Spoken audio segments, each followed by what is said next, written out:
Vedant's Wellness Center, where food become your medicine. Call 905 944 664.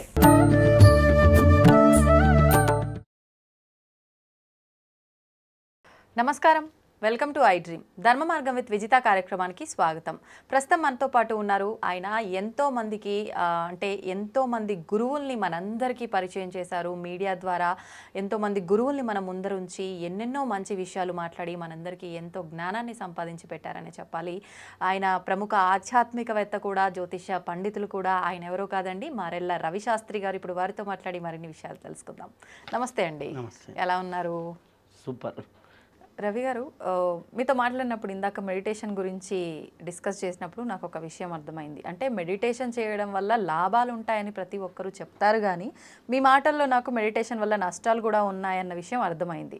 ఏంటి, నిజంగా meditation వల్ల ఎన్నో లాభాలు ఉన్నాయని డాక్టర్లు చెప్తున్నారు, ప్రతి ఒక్కరూ చెప్తున్నారు. మరి నష్టాలు ఏంటంటే ఇంకంత మంచి చేస్తుంది అన్నప్పుడు నష్టం ఎలా ఉంటుంది? ఏంటా నష్టం అసలు నిజంగా? మెడిటేషన్ వల్ల లాభాలు ఉంటాయనేది 100% కరెక్ట్. అవును. ఒక రూపాయికి అచ్చు ఎంత ఉంటుందో బొమ్మ కూడా అంతే ఉంటుంది. అంటే మెడిటేషన్ ఎవరికి నష్టం చేస్తుంది అంటే 90% మందికి మేలే చేస్తుంది. 10% మందికి ఎట్లా చేస్తుంది అంటే ప్రాక్టికల్గా నా దగ్గరకు వచ్చే వాళ్ళు ఉంటారు కదా. ఇప్పుడు బాగా ఎక్కువ మెడిటేషన్ చేశారనుకోండి, మెడిటేషన్ అంతా కూడా ఊర్ధ్వరేతస ప్రక్రియ. అంటే మూలాధారంలో ఉన్న శక్తి స్వాధిష్టాన మణిపూరక అనాహత విశుద్ధి ఆజ్ఞా సహస్రారం వైపుగా ఇక్కడున్న శక్తి పైకి ట్రావెల్ అవుతూ ఉంటుంది. అయితే ఇక్కడ ఏం జరుగుతుంది అంటే బాగా మెడిటేషన్ చేసేవాళ్ళు ఏ ప్రక్రియలో చేసినా కానీ వాళ్ళు బాగా చేస్తుంటే సహస్రారం యాక్టివేట్ అవుతూ ఉంటుంది. వాళ్ళకి ఎనర్జీ కింద నుంచి పైకి వెళ్ళాలనే కాన్సెప్ట్లోనే ఉంటారు. అప్పుడు పైకి వెళ్ళే కొద్దీ పై చక్రాలన్నీ బాగా యాక్టివేట్ అవుతాయి. సహస్రారం యాక్టివేట్ అవ్వగానే వాళ్ళకంతా లోకమంతా అబ్బా అద్భుతంగా కనిపిస్తుంది, ప్రతి ఒక్కడు శాంతి స్వరూపుడిలాగా కనిపిస్తాడు. ఆజ్ఞ యాక్టివేట్ అవ్వడం అంతా వాళ్ళ విజన్ వాళ్ళంతా కూడా అంతా ప్రశాంతంగా అంతా ఉంటుంది. విశుద్ధి యాక్టివేట్ అయిన గుడ్ కమ్యూనికేషన్, మంచి మాటలు, మంచి ఇది మాట్లాడుతూ ఉంటారు. అనాహతం ఓపెన్ అవ్వగానే అంతా ప్రేమ, అంతా ఈక్వాలిటీ, అందరూ నా వాళ్ళే, నా కూతురు ఎంతో పక్కన వాళ్ళ కూతురు అంతే, ఈ ప్రేమలు వచ్చేస్తాయి. మణిపూరకం దగ్గరికి వచ్చేసరికి ఏమవుతుందంటే ఈ హయ్యర్ చక్రాస్ యాక్టివేట్ అయినప్పుడు ఈ లోయర్ చక్రాస్లో ఎనర్జీ తగ్గిపోతూ ఉంటుంది. నీకు మణిపూరకం నువ్వు జాబ్ చేసే దాంట్లో పవర్, అంటే నువ్వు మనీలాగా ఎలగటం, అంటే నీకు రికగ్నిషన్ పార్ట్ తగ్గిపోతూ ఉంటుంది. జాబ్లో గుర్తించడం, స్వాధిష్టానం, నీ స్వ అభిమానం, అహంకారం, అంటే నాది నేనిది అని చెప్పుకునే తత్వం తగ్గిపోతూ ఉంటుంది. ఐడెంటిటీ కోల్పోతూ ఉంటారు క్రమేపీ అన్నమాట. మూలాధారం ఎప్పుడైతే డల్ అయిందో పని చేసే తత్వం ఉంటుంది. మీరు మెడిటేషన్ చేసే వాళ్ళలో 90 మంది ఒక 2 గంటలు గంట రోజు చేస్తున్న వాళ్ళకి ఏ ప్రాబ్లం ఉండదు. ఈ గంట మించి గంటలు కూర్చుంటున్న వాళ్ళకి ఈ హయ్యర్ చక్రాస్ బాగా యాక్టివేట్ అవుతాయి. లోయర్ చక్రాస్లో ఏమవుతుంది, ఎనర్జీ తగ్గిపోతుంది. అప్పుడు ఏమవుతుంది, వాళ్ళు మూలాధారం బాగుంటే నాది అనేది చూస్తాం, స్వాధిష్టానం నా కుటుంబం, మణిపూరకం నా సమాజం, నాది నా కుటుంబం, నాది అనే బాధ్యత ఏదైతే ఉంటుందో నా బాధ్యత నేను తీర్చుకోవాలి, నా భార్య పిల్లలు నా బాధ్యత, నా ఉండేటటువంటి పరిసరాలు నా బాధ్యత. ఈ బాధ్యత తత్వం కోల్పోయి ప్రేమతత్వంలోకి వచ్చేస్తారు. నేను జాబ్ చేసి బాగా సంపాదించాలి, బాగా ఇది చేయాలి అనేది. ఎప్పుడెప్పుడు కాశీకి వెళ్ళిపోదామా, ఎప్పుడెప్పుడు సన్యాసం తీసేసుకుందామా, ఎన్ని రోజుల్లో ఈ కుటుంబ బాధలు, ఈ బాధ్యత, ఈ భార్యని ఎన్ని రోజులు బరాయించాలి, లేకపోతే భార్య వైరాగ్య స్థితి ఎక్కువ అయిపోతుంది. అంటే ఈ కింద ఈ చక్రాలు వైభోగం, కింద చక్రాలు వైభోగం, పై చక్రాలు అంటే వైరాగ్యం. నాకు మొన్న ఒక అమ్మాయి వచ్చింది, ఆ అమ్మాయి అరౌండ్ 36-35, 2 పిల్లలు, హ్యాపీ మ్యారేజ్. ఈ అమ్మాయి మెడిటేషన్లో బాగా చేసేస్తుంది. ఈ అమ్మాయికి సహజ వైరాగ్యం వచ్చేసింది. సంసారం ఏంటి, ఈ అమ్మాయి ఎంతసేపటికి ఏ గుడికి వెళ్దాం, భర్త ఏంటి ఆయన 36లో ఉన్నాడు, ఈ సినిమాకి తీసుకెళ్దాం భార్యని, లేకపోతే ఏదో పిక్నిక్కి తీసుకెళ్దాం, ఆయన ఏది తక్కువగా ఆయన ఉన్నాడు. ఈమెకి ఏంది వైరాగ్యం అనమాట. ఏమవుతుంది అక్కడ ఫ్యామిలీలో డిస్టర్బెన్సెస్ వస్తాయి. ఈమె సినిమాకి వెళ్తే ఎంజాయ్ చేయలేదు, ఆయన గుడికి వచ్చి ఎంజాయ్ చేయలేడు. అర్థమైందా? వాళ్ళ జీవితంలో వైభోగం అనేది నశిస్తుంది. ఎప్పుడైతే మూలాధారం ఉందో ఫిజికల్ ఫిట్నెస్ మీద ఇంట్రెస్ట్ ఉండదు, వీక్ అవ్వటం వల్ల. స్వాధిష్టానం ఉందో ఎప్పుడైతే బెడ్రూమ్, సెక్సువాలిటీ, రొమాంటిక్ వీటి మీద ఇంట్రెస్ట్ కోల్పోతారు.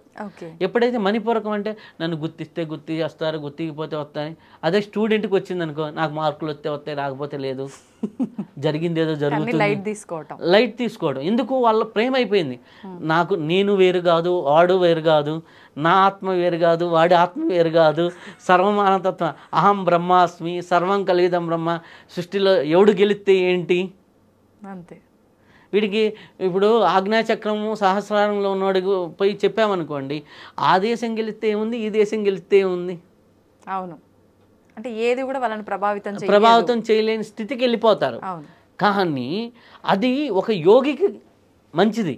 అవును అవును. ఒక సంసారికి ఎక్కువ ధ్యానం చేస్తున్నప్పుడు ఏమవుతుందంటే వీళ్ళకి సూర్యనాడి తత్వం పెరిగిపోతుంది, ఒంట్లో హీట్ పెరిగిపోతుంది. ఎప్పుడైతే హీట్ తత్వం పెరిగి హయ్యర్ చక్రాస్ ఎప్పుడైతే పెరిగిందో లోయర్ చక్రాస్లో ఉన్న తత్వాలు కోల్పోతాయి. ఎప్పుడైతే మణిపూరకం పనిచేయడం అయిపోయిందో జఠరాగ్ని తగ్గిపోతుంది. జఠరాగ్ని ఎప్పుడైతే తగ్గిపోయిందో ఆకలిగిపోతే వీళ్ళు తినటం మానేస్తారు. ఆటోమేటిక్గా కొద్దిగా తినటం తక్కువ అయిపోయింది అనుకోండి, ఆటోమేటిక్గా నీరసము, గ్యాస్ట్రిక్ ఎక్కువ. మీరు ధ్యానం చేసే వాళ్ళు కొంతమంది చూడండి, బాగా ధ్యానం చేసే వాళ్ళకి తేపులు ఎక్కువగా రావటం, తేన్పులు ఎక్కువగా వస్తుంటాయి, అంటారు. ఎందుకు? వాళ్ళకి ఈ జఠరాగ్ని తత్వం అంతా డ్యామేజ్ అయిపోయింది. వాళ్ళకి ఉన్న సుషుమ్నాడో సూర్యనాడో బాగా పనిచేస్తుంది, చంద్రనాడి పనిచేయటంలా. ఇప్పుడు ఎట్లా ఉంది అంటే ఇంట్లో తాగే నీళ్ళు హాట్ వాటర్, వేడి నీళ్ళు ఇచ్చి, స్నానం చేసే నీళ్ళు వేడి నీళ్ళు ఇచ్చి, అన్నిటికీ వేడి నీళ్ళు ఇచ్చామనుకోండి ఎంత ఇబ్బందిగా ఉంటుంది. చాలా. తాగడానికి చల్లనీళ్ళు వాడాలి, స్నానం చేయడానికి వేడి నీళ్ళు వాడాలి, అన్నిటికీ మసలే నీళ్ళు ఇస్తే ఇబ్బంది ఉంటుంది. మీకు బాగా సమ్మర్లో మీకు రూమ్లో హీటర్ ఆన్ చేస్తే ఉండలేము అసలు, సమ్మరు హీటరు, అప్పుడు ఏమవుతుంది? ఒంట్లో ఉన్నటువంటి జలతత్వం అనేది కోల్పోతుంది. ఎప్పుడైతే జలతత్వం కోల్పోయిందో భూతత్వం మీద జలం కోల్పోతే ఏమవుతుంది? ఎడారి అవుతుంది. పచ్చికకి ఎప్పుడైతే ఎడారి తత్వం అనేది వీళ్ళలో వస్తుంది, వాడికి ఎక్కడున్నా ఒకటే, ఏ రోడ్డు పక్కనైనా పండుకుంటా, ఏదైనా ఒకటే అనే తత్వం అనేది వస్తుంది. అది సహజంగా 60sలో వస్తే చాలా మంచిది. 20s 30sలో వస్తే డేంజర్. అవును, అంటే మనకి మీరు వివేకానందుడు కూడా అడిగితే ధ్యానం చేసే యోగుల కన్నా నాకు ఫుట్బాల్ ఆడే ప్లేయర్స్ కావాలంటాడు. ఎందుకు అంటే ధ్యానం చేసేది చాలా గొప్ప విషయం, చాలా గొప్పది. ఆ వైరాగ్య స్థితి రావడం కోసం అందరు చేసేది. ఆ వైరాగ్య స్థితి ఎవడికి రావాలి? ఒక పెళ్ళైన అమ్మాయి ఉంటుంది. మొన్న నాకు దాని దగ్గరకు ఒక అమ్మాయి వచ్చింది. ఆ అమ్మాయి నిన్న నైటే వచ్చింది. ఆ అమ్మాయికి ఎంత 21. ఆ అమ్మాయి 6th క్లాస్ నుంచి మెడిటేషన్ చేస్తుంది. ఆ అమ్మాయి అడిగిన డౌట్ ఏందో చెప్పంటారా? నేను పెళ్లి చేసుకోవడం అవసరమా? ఆ అమ్మాయి ఎట్లా ఉందంటే మంచి ఫైనాన్షియల్గా గుడ్ ఫ్యామిలీ వాళ్ళు, చాలా సింపుల్ డ్రెస్, వాళ్ళ అమ్మలు కొనిస్తానన్నా ఈమె వేసుకోదు, చాలా సింపుల్ డ్రెస్. అంటే వాళ్ళ ఇంట్లో ఉండే పనమ్మాయి ఈమె కంటే బెటర్గా ఉంటుంది లుక్ వైజ్. ఎందుకు? లోయర్ చక్రాసులో సెత్తిపోయింది. అప్పుడు ఏమైపోయింది ఆ అమ్మాయి? నేను చూపించుకోవాలి, నా బ్యూటీ, నా అనేది పోయింది కదా, మూలాధారం నేను అనే తత్వం పోయింది కదా. నా కొద్దిగా బ్యూటీ పార్లర్కి వెళ్ళాలని కానీ, ఆ ఏజ్ అమ్మాయిలకు ఉండే నా డ్రెస్ నీట్గా ఉండాలని కానీ, ఏదో ఒక డ్రెస్ ఏదైతే ఉంది వస్త్రం ఉండాలి కాబట్టి అంటుంది అనమాట. చాలా న్యాచురల్గా. ఎక్కువ ఖర్చు మనం చేయటం మన ధర్మ విరుద్ధమేమో. ఆ అమ్మాయి మాట్లాడేది, ఒక 600 పెట్టి కొనుక్కుంటే లోకంలో అందరూ 600 పెట్టి కొనుక్కోవడం లేదు కదా. గాంధీ తాత చూడండి ఏం చేశాడు. వాళ్ళ నాన్న పెద్ద బిజినెస్ పర్సన్, కాంట్రాక్టర్. అర్థమైందా? వాళ్ళ అమ్మ ఖాళీగా ఉండి చిన్నప్పటి నుంచి మెడిటేషన్ తీసుకెళ్ళింది. అయ్యో. ఆ అమ్మాయి ఏంటి మళ్ళీ MBA చదువుతుంది. ఇప్పుడు MBA చదువుతుంది. లండన్ నుంచి ఆన్లైన్ కోర్స్ చేస్తుంది. ఇంగ్లీష్ కమ్యూనికేషన్ ఉంది. ఆ అమ్మాయి లాగా తెలివిలో ఆ అమ్మాయి జీనియస్. కానీ ఇవన్నీ బాగున్నాయి, జీనియస్, బ్రెయిన్ అన్నీ బాగున్నాయి. ఫిజికల్లో నాకు అది కావాలి అనేది లేదు. మరి ఇప్పుడు మెడిటేషన్ మనకి ఇంపార్టెంటే, ఇలాంటి ప్రాబ్లమ్స్ రాకుండా బ్యాలెన్స్ చేయాలి అని అంటే మెడిటేషన్ చేసే విధానం ఏమైనా మార్చాలంటారా? ఇప్పుడు విధానం అని కాదు, అక్కడ ఏంటి అంటే చాలా మందికి గురువులు అందుబాటులో లేకపోవడం. అంటే సహజంగా రోజుకు ఒక 20 నిమిషాలు, హాఫ్ అన్ అవర్ చేస్తే చాలా మంచిది. ఎక్కువసేపు చేసినప్పుడు వాళ్ళకి ఇంట్రెస్ట్ పెరిగిపోతుంది. ఓన్లీ విశ్వశక్తి మీదే పనిచేస్తారు వాళ్ళు, యూనివర్సల్ ఎనర్జీ మీద. కుండల్ని అనేది నీలో ఉంటుంది, అది కూడా యాక్టివేట్ చేసుకోవాలనేది ఉండదు. విశ్వశక్తి అంటే పురుషశక్తి, అంటే శివగా మనం చూస్తాం. కుండల్ని అంటే అమ్మవారుగా చూస్తాం. అమ్మవారు లేని కేవలం శివతత్వం అంటే ఏంటి? శివుడు పక్కన అమ్మవారు ఇది నశక్తి శివ శివప్రాయ అంటారు కదా, అది మనకి సౌందర్య లహరిలో ఫస్ట్ శ్లోకంలోనే ఉంటుంది. శివశక్తులు కలిస్తేనే మనం ఏంది ఆ శక్తి తత్వం, ఏదైతే జలతత్వం ఉందో, ఏదైతే పచ్చని ప్రకృతి తత్వం ఉందో, ఆ ప్రకృతి తత్వాన్ని పట్టుకోకుండా ఓన్లీ ప్రకృతి ఆవలున్న పురుషతత్వాన్ని పట్టుకుంటే ఏమవుతుంది? మనం జీవించేదే ప్రకృతిని, మనం ఆపరేట్ చేసే సిగ్నల్ని జోలికి వెళ్తున్నారు, ఆపరేషన్లో లేము. ఆపరేషన్లో లేము, మనలో ప్రకృతిలో మనం ఉండాలి.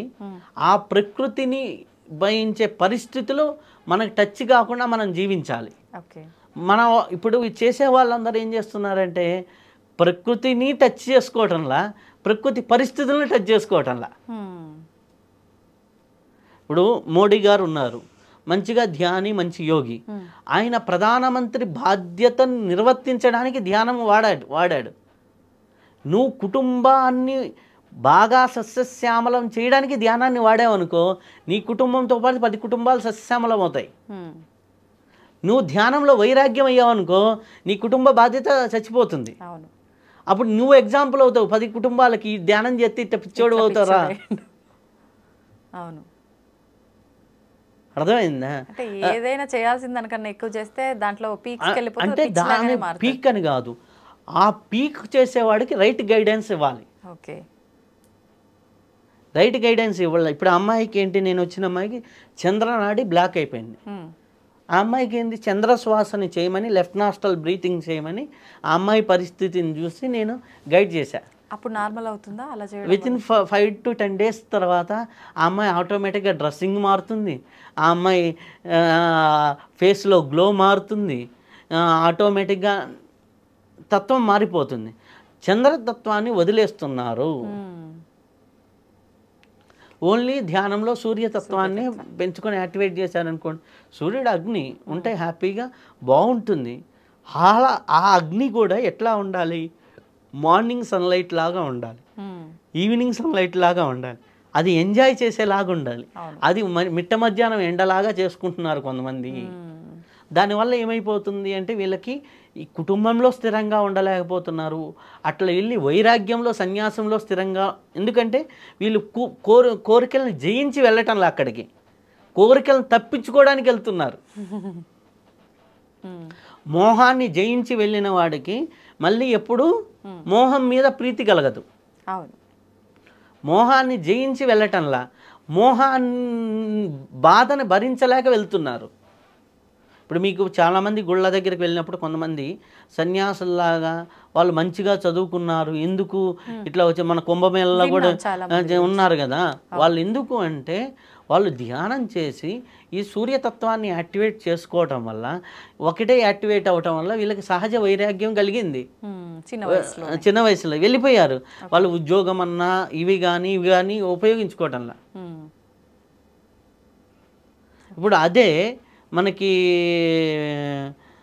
నీమ్ కరోలి బాబా అన్నారు. నీమ్ కరోలి బాబా దగ్గరికి మనకి యాపిల్ కంప్యూటర్ అధినేత వచ్చారు. ఆయన ఏం చేశారు, నేను ఎట్లా యోగత్వం ఏంటంటే ఆయన ఏం చేశారు, నీమ్ కలోరి బాబా ఉన్నట్టుండేసి ఒక యాపిల్ తీసుకొని కొరికి ఇచ్చాడు. అదే యాపిల్ కంపెనీ సింబల్. ఆ కొరికిన యాపిలే, నీమ్ కలోరి బాబా కొరికిన యాపిలే సింబల్. ఆయన ఏం చేశాడు, భౌతికత్వంలోకి యోగత్వాన్ని ఉపయోగించారు. దానివల్ల అవ్వాల్సిన సక్సెస్ కంటే 100 times ఎక్స్ట్రా సక్సెస్ అయ్యారు. ధ్యానాన్ని సక్సెస్ కావడానికి వాడుకోవాలి, ధ్యానాన్ని వైభోగాన్ని అనుభవించడం కోసం వాడుకోవాలి. ధ్యానాన్ని వైరాగ్య స్థితికి వెళ్ళడానికి కాదు, వైరాగ్యం నీలో ఉండాలి. సంసారంలో నువ్వు ఉండు, నీలో సంసారం ఉంచుకోకు. ఓకే ఓకే కానీ అది పోయేసి నేను సంసారంలో ఉండను, నాకు సంసారం అక్కర్లేదంటే ప్రకృతి. పూర్వకాలంలో యోగులు సాధన చేసిన వాళ్ళు చూడండి, సంసారంలో ఉండేవాళ్ళు సంసారం కష్టాలు వాళ్ళు ఎక్కించుకునే వాళ్ళు కాదు. ఓకే అలా మనం జీవించాలి అంటే మనకి ఈ నాడులు కానీ, మనకి 72,000 నాడులు, ఈ 72,000 నాడులుకి ఆ షట్చక్రాలు సహస్ర స్థితి, ఇవి జంక్షన్ పాయింట్స్. ఈ జంక్షన్ పాయింట్లో ప్రతి పాయింట్లు ఎనర్జీ బ్యాలెన్సింగ్గా ఉందా, అన్నీ సవ్యంగానే జరుగుతున్నాయా? అపసవ్య స్థితిలో కొన్ని చక్రాలు వెళ్ళిపోతే వాళ్ళు వంకరలాగా మారిపోతారు. ఓకే కింద చక్రాల్లో వైభోగానికి సంబంధించినవి, పై చక్రాలు వైరాగ్యానికి సంబంధించినవి. వైరాగ్యానికి ఎక్కువగా ప్రయారిటీ ఇస్తే ఈ వైభోగం తగ్గిపోతుంది. వైభోగం మూలాధారం తగ్గిపోయింది, శరీరం పట్ల మమకారం ఉండదు, స్వాధిష్టానం కుటుంబం పక్క మమకారం ఉండదు, చుట్టుపక్కల ఏం జరుగుతుందో మమకారం ఉండదు. మంచి ఇల్లు కట్టుకోవాలంటే మణిపూరకం బాగుండాలి, మంచి సంసారంలో బాగుండాలి, అందరితో జోవియల్గా మాట్లాడుతూ ఉండాలంటే స్వాధిష్టానం బాగుండాలి. హార్మోని అనేది హార్మోని అంటే అందరితో మింగిల్ అవ్వటం అనేది మన స్వాధిష్టాన చక్రం నుంచే జరుగుతుంది. మూలాధార చక్రం నుంచి ఏం జరుగుతుంది? ఈ శరీరము నిలబడాలి, నేను 100 ఏళ్ళు బతకాలి, నేను 120 ఏళ్ళు బతకాలి అనేసి మీరు ఇంటర్వ్యూ చేశారు 110 సంవత్సరాలు సంత సదానంద. వారు ఎట్లా ఉంటారు? ఈ యోగత్వాన్ని వాళ్ళు సాధన చేసి వైరాగ్య స్థితిని వాళ్ళలో ఉంచుకొని సమాజంలో ఈ స్థితిని స్ప్రెడ్ చేయాలంటే మళ్ళీ భౌతికత్వంలోకి వస్తారు వాళ్ళు. ఓకే ఆ స్థితి ఉండాలి. కానీ మన వల్ల ఏమైంది, ఒకే సైడ్ వెళ్ళిపోతున్నారు. దానివల్ల ఇబ్బందులు ఉంటాయి. దానికి రైట్ గురువు దగ్గరికి మీకు అట్లాంటి వస్తున్నప్పుడు ఆటోమేటిక్గా ఉంటాయి. దానివల్ల ఎక్కువ మంది ఏంటంటే, కొంతమంది బాగా ధ్యానం చేసే వాళ్ళు తెలియకుండా షివరింగ్ అవుతుంటారు. కొంతమందికి ఓవర్ బ్రీతింగ్ జరుగుతూ ఉంటుంది. లోయర్ చక్రాస్లో ఎనర్జీ తక్కువయ్యి హార్ట్కి ఎనర్జీ అందని వాళ్ళకి గుండె దడ ఎక్కువైపోతూ ఉంటుంది. కొంతమందికి విపరీతమైన తేపులు వస్తూ ఉంటాయి. కొంతమంది కొద్ది దూరం నడిస్తే బ్రీతింగ్ అని వచ్చేస్తుంటుంది. ఎందుకు? లోయర్ చక్రాల్లో మీకు శక్తి లేదు, ఫిజికల్ ఎనర్జీ లేదు. ఓకే ఓకే ఓకే వాళ్ళకి ఏంటి, ఫ్యామిలీ లైఫ్ అన్నా ఇంట్రెస్ట్ ఉండదు. హస్బెండ్ వచ్చి భుజం మీద చేసాడు అనుకోండి, ఈమె ధ్యానం చేస్తూ ఉందనుకోండి, ఏదో 90 ఏళ్ళ బామ్మ మీద చేసినట్టు వాడికి అనిపిస్తుంటుంది.